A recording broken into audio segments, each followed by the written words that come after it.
제가 요새 투자 포트폴리오를 내년에 경기 침체가 올 것이라 생각하고 지금 구성을 하고 있잖아요. 왜 경기 침체가 올 거라고 생각을 하는지에 대해서 한번 이야기를 해보려고 합니다. 일단 원래 제가 생각했던 경기 침체를 우려했던 거는 기후변화였어요. 지금 전 세계적으로 날씨에 대해서 되게 민감한데 유독 우리나라에서는 그거에 대해서 좀 민감하게 받아들이지 않는 것 같아요.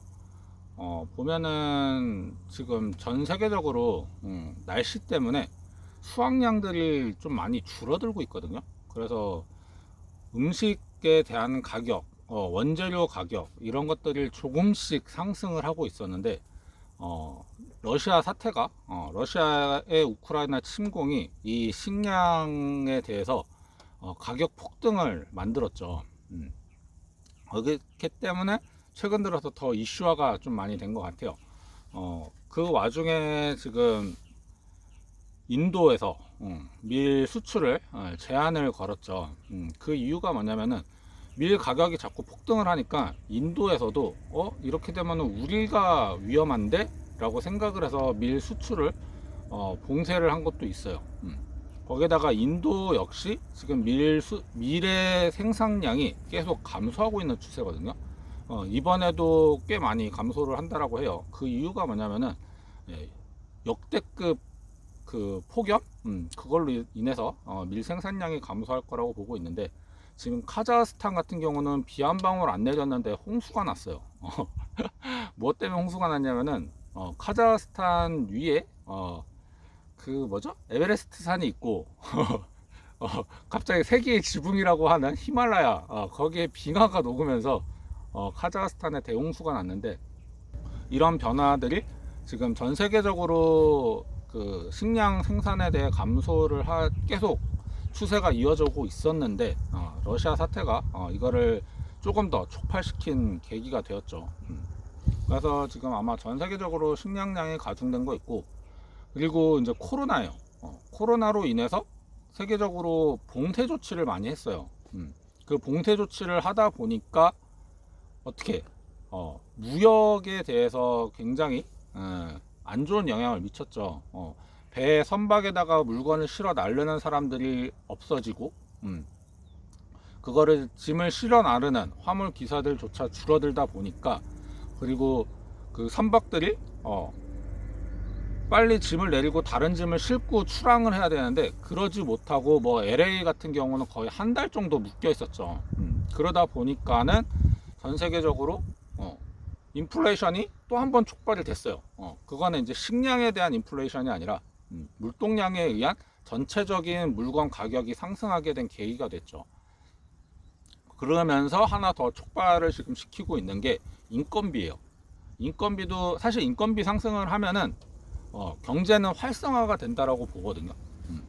근데 지금 상황은 조금 다른 게 인건비는 사실 정부에서 매년 인건비를 올리고는 있지만 이번에는 자발적으로 기업에서 인건비를 올렸단 말이에요.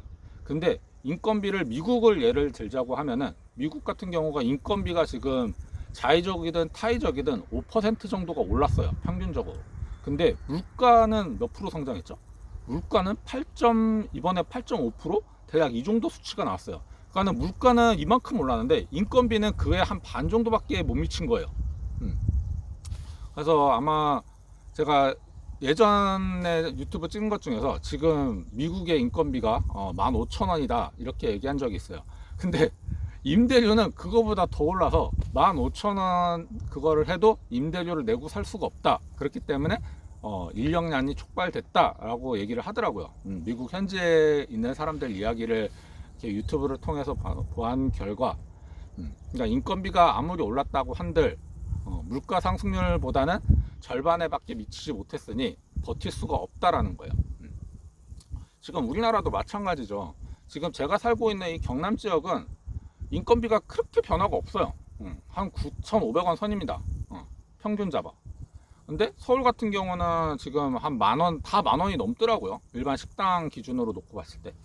서울은 이미 만원이 다 넘었는데 그런데도 사람을 못 구한대요. 그 말인즉 서울은 인건비도 그만큼 올랐지만 월세도 그만큼 올랐죠. 이번에 월세나 전세 가격이 이번에 좀 우리나라도 폭등한 경향이 있는데, 지금 제가 살고 있는 곳만 해도 월세가 제가 들어올 때만 해도 35만 원이었는데 지금 올라갔고 45만 원이거든요. 뭐 많이 오르지 않았다라고 볼 수는 있어요. 제가 사는 동네 기준으로 봤을 때. 왜냐하면 아직까지 이 기준으로 전국 어디를 뒤져봐도 월세 45만 원에 살만한 동네는 아직 없으니까 많이 올랐다고 볼 수는 없는데, 그렇지만 서울은 또 얘기가 다르죠. 지금 제가 내려올 때만 해도 강남에 월세가 100에서 120만 원이었거든요. 근데 지금 그거보다 월세가 100에서 120만 원인데 평수가 이제 더 작아졌어요. 그만큼 부동산 가격이 많이 촉발된 게 있어서 인건비 상승을 했지만 물가가 그만큼 받쳐주지를 못했기 때문에 힘들다라는 거죠. 또 부동산 가격만큼 폭등한 게 뭐가 있죠? 원자재입니다. 대표적으로 석유가 있죠. 석유 가격이 늘어나니까 제가 원래 주유비로 20에서 25만 원을 생각했는데 지금 40만 원이 넘어갈 것 같아요. 오늘도 지금 기름을 넣었는데 1895원에 주유를 했습니다. 이제 곧 1895원? 아직 여기가 경남지방이라서 뭐 2,000원대까지는 안 갔지만, 그래도 어쨌든 그 석유 가격이 늘어난 만큼 저의 생활비가 그만큼 줄어들었죠. 원래 저는 100만원 쓰기를 하려고 했는데 지금 원래 고정비용에다가 기름값만 갖고도 지금 100만원이 간당간당해요. 그리고 회사에서 이제 아침을 안 주니까 식비도 온전히 제가 부담을 해야 됩니다. 근데 가격이 또 올랐죠. 식비도. 식품 가격도 전체적으로 상승을 했기 때문에 지금 제가 비상금으로 쟁겨두려고 했던 40만원을 어디다 써야 되죠? 먹는 데에 써야 됩니다. 그래서 저는 지금 투자는 계속 100만원을 유지를 할 거지만은 비상금 40만원을 못 모으게 된 거죠. 그러니까 위기 대처 능력이, 제가 만약에 아프다거나 뭔가 이게 사고가 터졌을 때 대처 능력이 떨어져요. 그렇기 때문에 지금 더 건강에 저는 더 신경을 써야 되고, 운전할 때도 더 안전운전을 해야 됩니다. 왜? 갑자기 돌발적 사고가 발생하면은 저는 그거를 감당할 수 있는 여력이 그만큼 줄어든 거예요. 투자 자금에서 그거를 뺐어야 되니까. 그러한 사태가 벌어지지 않으려면은 일단은 저는 지금 건강에 관련된 문제를 더 신경을 써야 됩니다. 그리고 원자재 가격 폭등으로 인해서 지금 건설 경기가 위축되기 시작했어요. 지금 뭐 대표적으로 보면은 지금 건축 못하겠다. 일단 그렇게 해서 파업하는 것도 있고, 파업이라고 하기보다는 그냥 기업이 손을 놓은 거죠. 우리 이제 건설 못하겠다. 그러니까 건설 원자재 가격 오른 만큼 비용을 내달라. 근데 그거를 이제 거절하는 원청들은 이제 거절을 하고 있죠. 발주한 사람들은 거절을 하고 있고, 그 수주한 사람들은 자꾸 이제 원자재 가격 올라간 만큼 좀 보상을 해달라라고 하고 있지만, 그게 지금 서로 조율이 잘 안 맞는 거죠. 그 조율 사태로 인해서 둔촌주공 같은 경우는 지금 잠시 지금 보류 상태죠. 앞으로 어떻게 될지는 모르겠지만 둔촌주공이 지금 서울 수도권에서 100만 가구가 넘는 입주 물량을 가지고 있는데, 사실 얘네가 입주가 시작되면 부동산 가격이 전체적으로 조금 하락할 수도 있다, 안정세를 잡을 수 있다라고 생각도 했었는데, 지금 얘가 멈춰버리니까 서울 부동산 시장 가격도 지금 어떻게 될지 모르는 거예요. 그리고 재건축, 재개발 이쪽에서도 지금 어떻게 지금 가격을 책정을 해야 될지 지금 감을 못 잡고 있습니다. 원자재 가격이 너무 올랐기 때문에 그렇게 부동산 경기에까지 지금 여파를 미치고 있어요. 이것 때문에 지금 뭐 규제하지 않더라도 부동산 가격은 더 오를 수 있다라는 전망도 나오고 있습니다. 아니면은 아예 그냥 지금 수주하지 말자. 지금 아예 재건축 재개발 추진은 하되 건설을 시작하는 시점을 좀 미루는 거죠. 원자재 가격이 조금 진정될 때까지. 하지만 이게 진정이 될까요? 저는 진정이 안 될 거라고 봅니다. 왜 그러냐면은 일단 러시아 사태 생각보다 장기전으로 갈 확률이 높습니다. 러시아 입장에서는 이렇게 가나 저렇게 가나 물가가 계속 이렇게 지금 인플레이션이 촉발되면은 러시아에도 유리하거든요. 그만큼 기름값, 천연가스 가격이 오르니까 뭐 안 사지 않느냐? 네, 서방의 미국 편을 드는 일부 서방방 국가들만 안 사는 거지 그 외 나라들은 러시아 거를 사고 있어요. 그렇기 때문에 지금 러시아가 전쟁을 계속 유지할 수 있는 자금의 원동력이 만들어지고 있는 것이죠. 그리고 미국의 입장에서도 지금 석유 가격을 유지하는 게 더 유리합니다. 그리고 러시아가 전쟁을 계속 유지해 주는 것도 미국의 입장에서는 유리해요. 왜? 러시아가 전쟁을 함으로써 유럽연합이 미국에 있는 천연가스를 갖다가 쓰기 시작했어요. 지금 올해 안으로 러시아산을 중지를 하고 미국 거를 지금 갖다 대체제로 미국 거를 갖다 쓴다라고 하니까 미국은 그만큼 또 경제에 좋은 영향을 미치겠죠. 하지만은 세계는 양분화가 지금 조금씩 갈라지고 있잖아요. 필리핀에서도 지금 얼마 전에 대선이 끝났는데 친중 성향을 가지고 있는 사람이 대선에 당선이 됐어요. 그러면은 지난 정권, 필리핀의 지난 정권도 중국에 약간 좀 편중되어 있는 스타일을 보여줬는데 이번에도 더 그렇다라는 거죠. 그리고 인도가 사실 제일 큽니다. 인도는 미국이랑 유럽연합 측에서도 인도를 놓을 수가 없고 러시아, 중국 쪽에서도 인도를 놓을 수가 없어요. 왜? 인도가 10억이 넘는 인구를 가지고 있기 때문에 거기에 대한 수요가 어마어마하게 파급력을 미치거든요. 그래서 이 양 진영에서 인도를 놓을 수가 없습니다. 인도는 러시아, 중국 쪽에서 원자재를 싸게 들여오는 이득을 지금 보고 있고, 그리고 호주에서도 이번에 인도랑 FTA 맺었거든요. 그래서 호주에서도 또 원자재 싸게 들여올 수 있는 방법이 생겼어요. 그러니까 인도가 어떻게 보면은 지금 이 대립하는 이 시대에 지금 인도가 가장 수혜국이 아닌가라고도 지금 생각을 하고 있거든요. 반대로 인도에 투자하는 것도 나쁘진 않다는 얘기죠. 아무튼 지금 이렇게 되면서 전체적으로 뭐라 그럴까, 양 진영이 서로 이제 우리는 우리끼리 무역할 거야, 우리는 우리끼리 무역할 거야가 조금 더 구체화되어 가고 있어요. 이번에 또 바이든이 한국을 들어오는 이유 중에 하나가 미국을 중심으로 한 무역 협정을 맺자라는 것도 있거든요. 미국을 중심으로 한 무역 협정을 맺자라고 하는 거는 중국과 무역하지 말자라는 얘기도 돼요. 아무튼 그렇게 전체적으로 이렇게 무역하자는 게 반으로 쪼개진 거잖아요. 그러면은 지금까지 세계화로 인해서 낮아졌던 물가가 그만큼 다시 올라가겠죠. 이렇게 올라가면은 그거를 올라간 상태로 그게 유지가 될 거란 말이에요. 지금 금리 기준으로 따지면은 우리나라는 지금 기준금리가 2%가 넘어야 됩니다. 미국 같은 경우는 4%가 뭐예요? 5%가 넘어야지 지금 앞으로의 상황, 위기 상황이 뭔가 발생을 했을 때 유연한 그런 것들이 생기거든요. 왜냐면 경제가 안 좋아질 때 금리를 낮출 수도 있어야 되고, 경제가 좋을 때는 금리도 올릴 수도 있어야 되잖아요. 그러면은 그게 평균 중앙값이라는 걸 만들어야 되는데, 우리나라 같은 경우가 지금 제가 봤을 때는 지금 우리나라 물가가 4% 상승했으니까 저는 한 4%까지는 와야 된다라고 보고, 기준금리가 미국 같은 경우는 기준금리가 8%대까지는 와야 지금 현재 상황을 놓고 봤을 때 뭔가 안정적으로 흘러갈 거라고 보거든요. 그러면서 뭔가 이제 이 변화에 대해서 조금씩 변동이 생기겠죠. 이 변동이 오는 과정이 저는 침체라고 보고 있는 겁니다. 지금 금리가 지금 우리나라 기준금리가 지금 현재 1.75까지 올랐나요? 갑자기 생각이 안 나네. 아무튼 앞으로도 지금 남은 금통위 위원회에서도 남은 금리 인상 기간 동안 계속 금리를 인상할 것이고, 지금 미국 같은 경우도 이번 올해 내내 0.5% 지금 금리를 인상을 할 계획을 지금 잡고 있어요. 그 말이죠.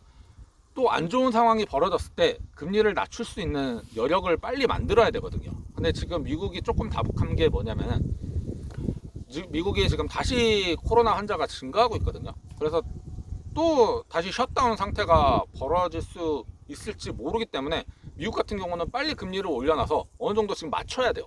그래야지 셧다운이 걸렸을 때 다시 또 금리를 낮출 수 있는 여력을 만들어야 되기 때문에 어쨌든 빨리 금리를 올려야 되거든요. 우리나라도 미국에 맞춰서 지금 금리를 빨리 올려야지 우리나라 금융시장이 안정이 되니까는. 지금 환율도 그렇죠. 우리나라 지금 1200원 지금 넘어서 1300원을 지금 바라보고 있죠. 그러니까 1300원 환율도 지금 제가 봤을 때는 이렇게 금리가 계속 오르면은 1300원 전후로 안정세를 보이지 않을까라고 저는 생각을 하고 있습니다. 그리고 지금 뭐 기름값도, 그러니까 자동차로 움직이는 기름값도 그렇지만 우리가 먹는 기름도 지금 거의 뭐 2배 이상 올랐더라고요. 제가 요새 집에서 음식을 안 해 먹으니까는 그 식용유 가격까지 제가 파악을 못했는데, 아무튼 지금 뉴스 상으로 봤을 때는 기름값도, 그러니까 차로 움직이는 기름값이나 먹는 기름값이나 다 같이 지금 상승을 했어요. 그러다 보니까는 지금 우리나라뿐만이 아니라 세계적으로 난리죠. 지금 동남아 같은 경우는 튀겨 먹는 음식들이 많거든요. 중국도 튀겨 먹는 음식이 많고, 그러다 보니까는 얘네들도 식품 가격에 대해서 문제가 생기는 거고, 인도네시아는 그래서 파묘 수출을 중단을 했고, 인도네시아가 파묘 수출을 중단을 하니까는 인도 입장에서도 불안해서 밀 수출을 중단을 했어요. 서로 지금 자국 내수를 어떻게든 물가 안정을 위해서 수출을 중단한 상태인데, 우리나라는 대부분이 지금 수입이죠. 원자재는 우리나라는 전부 수입입니다. 그렇기 때문에 우리나라는 물가가 앞으로 더 치솟을 수밖에 없어요. 우리나라 자체적으로 물가 안정화를 시킬 수 없다라는 결론이 나와요. 그러면은 금리가 올려서 어느 정도 지금 안정화를 시켜놔야 되고, 그럼 자산 시장도 금리가 오르면은 어느 정도 거품이 꺼지겠죠. 근데 금리가 올리면은 뭐가 또 문제가 생기나요? 그렇죠. 대출 이자가 문제가 생깁니다. 지금 대출 이자를 봤을 때 가계는 저는 어느 정도 괜찮다라고 보거든요. 왜냐면 뭐 이번에 뭐 20, 30대 연끌 불안하다라고는 하지만, 지금 제가 보기에는 20, 30대 연끌은 소득이 괜찮은 20, 30대가 연끌을 했어요. 정말 못 사는 20, 30대가 연끌을 한 게 아니라, 직업이 뭐 한 대기업, 공기업, 뭐 공무원 이런 20, 30대 분들이 연끌을 해서 그나마 좀 저는 괜찮다라고 지금 생각을 하고 있는데, 문제는 코로나가 시작되면서 좀비 기업의 부채를 계속 연장해주고 있어요. 그게 이제 올해 6월인가 9월인가 끝난 걸로 알고 있는데, 이제 얘네들이 문제예요. 이 부채가, 이 얘네들이 꺼지면서 주식시장도 저는 같이 꺼질 거라고 보거든요. 지금 금리도 얘네 금리가 인상된 상황에서 이제 부채 연장해주는 게 중단이 되면은 바로 이제 그거를 갚아 나가야 되잖아요. 근데 그거를 할 수 있는 기업이 도대체 얼마나 될지 저는 그게 사실 궁금하거든요. 이 수치를 지금 은행에서도 그냥 대략 이 정도일 것이다 라는 것만 알고 있어요. 왜냐면은 기업이 상환을 해야 얼마만큼 상환을 했고 얼마 어떤 기업이 부실이 있고 그걸 알 수가 있는데, 상환을 하지 않으니까 어떤 기업이 부실이 있는지 어떤 기업이 부실이 없는지를 알 수가 없는 거예요, 은행 입장에서도. 그러니까는 은행도 지금 지급 준비율을 자체적으로 뭐 국가에서 지급 준비율 얼마를 맞춰라 하지 않아도 은행이 지금 불안해서 자체적으로 지급 준비를 하려는 그 액을 좀 늘려놓은 상태거든요.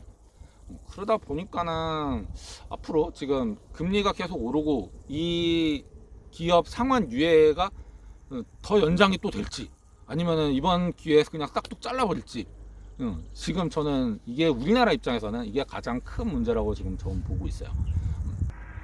그래서 제가 현금 여력을 지금 계속 늘리는 이유도 이런 것들이에요.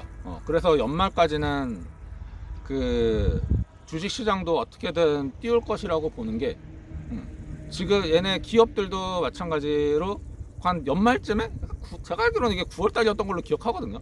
어쨌든 이때 돼서 또 연장을 할지 어떻게 될지는 모르겠지만, 뭐 연장을 하면은 연장이 안 되면 9월달부터 바로 정리가 들어가야 되는 거고, 연장이 되면은 미국 중간 선거 때 시점으로 해서 또 주식 정리를 저는 할 계획입니다.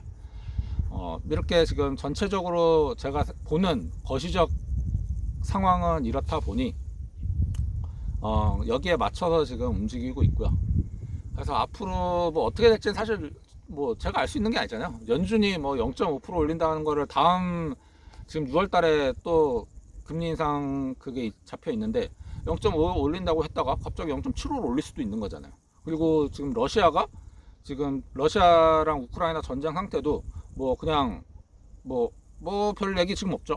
그러다가 갑자기 뭐 몰도바를 쳤거나 아니면 지금 핀란드가 지금 나토 가입하는 거를 공식화했으니까 러시아가 나토 저기 뭐야 핀란드를 나토 가입하기 이전에 핀란드를 칠 수도 있는 거고요. 아직 뭐 여러 가지 상황들이 있습니다. 미국의 지금 코로나가 재발하는 거에 대해서 갑자기 이게 폭증돼 갖고 다시 또 봉쇄 조치가 이루어질 수도 있는 거고 상황은 앞으로 뭐 안 좋게 벌어질 수 있는 상황은 얼마든지 있어요. 좋게 벌어질 수 있는 긍정적 상황보다 안 좋은 상황이 더 많이 벌어질 거라고 보기 때문에 언제든지 경기는 침체될 수 있을 거라고 저는 보고 있습니다. 그래서 지금 투자 비중보다 현금 비중을 더 늘리고 있는 이유 중에 하나예요.